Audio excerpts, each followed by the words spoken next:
எனக்கு பின்னாலும் எத்தனை நூற்றாண்டுகள் வந்தாலும் அதிமுக மக்களுக்காகவே இயங்கும். தமிழக சட்டசபையில் 2016 ஜனவரி 23 கவர்னர் உரைக்கு நன்றி தெரிவிக்கும் தீர்மானத்தின் மீது நடந்த விவாதத்திற்கு பதிலளித்து முதல்வர் ஜெயலலிதா எனக்கு பின்னும் அதிமுக இருக்கும் என உருக்கமாக பேசினார். அவர் பேசியதாவது, சிலர் கேட்கலாம், குறிப்பில்லாமல் பேச முடியுமா என்று. பேச முடியும், மணிக்கணக்கில் பேச முடியும், பொதுக்கூட்டங்களில் பேசுவது போல முழங்க முடியும், செந்தமிழில் முழங்க முடியும். ஆனால் இத்தனை புள்ளி விவரங்களை நினைவில் வைத்து கொண்டு சொல்ல முடியுமா? ஒவ்வொரு துறையை எடுத்துக்கொண்டாலும் 36 துறைகள் இருக்கின்றன. அரசாங்கத்தில் ஒவ்வொரு துறையை எடுத்துக்கொண்டாலும் நாங்கள் செய்திருக்கின்ற சாதனைகளை சொல்ல வேண்டுமானால் ஒரு துறைக்கு ஒரு நாள் தேவை, ஒரு நாள் முழுவதும் தேவை.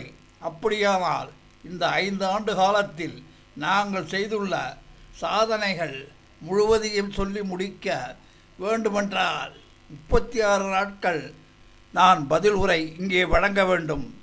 36 நாட்கள் இந்த அவை கூட வேண்டும். 36 நாட்களும் சொல்லக்கூடிய அளவுக்கு அத்தனை சாதனைகளை புரிந்துள்ளோம். அவற்றையெல்லாம் சுருக்கி கிட்டத்தட்ட 1.5 மணி நேரத்தில் சொல்லக்கூடிய அளவுக்கு கொண்டு வருவது என்பது பகீரத பிரயத்தனம். எதை விடுவது என்று பார்த்து தயாரிக்கப்பட்ட பதில் உரை இது. ஆகவே இன்னும் நாங்கள் செய்துள்ள சாதனைகளை சொல்ல வேண்டுமென்றால் ஏராளமானவை உள்ளன. ஆனால் நான் குறிப்பிட விரும்புவது என்னவென்றால், எங்களுடைய செயல்பாடு, எங்களுடைய திட்டங்கள் எல்லாமே மக்களுக்காகத்தான். எங்களை பொறுத்தவரை எந்த சுயநலமும் இல்லை. பொதுநலம்தான், மக்கள் நலம்தான். அதிமுக தான் உண்மையான மக்கள் இயக்கம். மக்களுக்காகவே தன்னை அர்ப்பணித்து கொண்ட இயக்கம். மக்களுக்காகவே தன்னை அர்ப்பணித்த தலைவியை கொண்ட ஒரு இயக்கம்.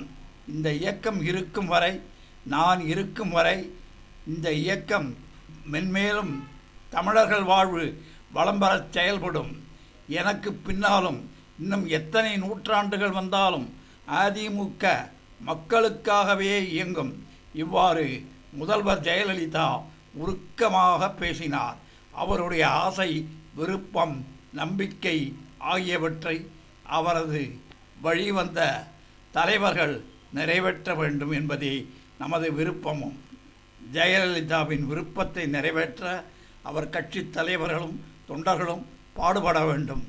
ஜெயலலிதாவின் எண்ணத்தின்படி அவருக்கு பின்னாலும் அதிமுக மக்கள் மத்தியில் புகழ்பெற்று விளங்க வேண்டும். நன்றி, வணக்கம்.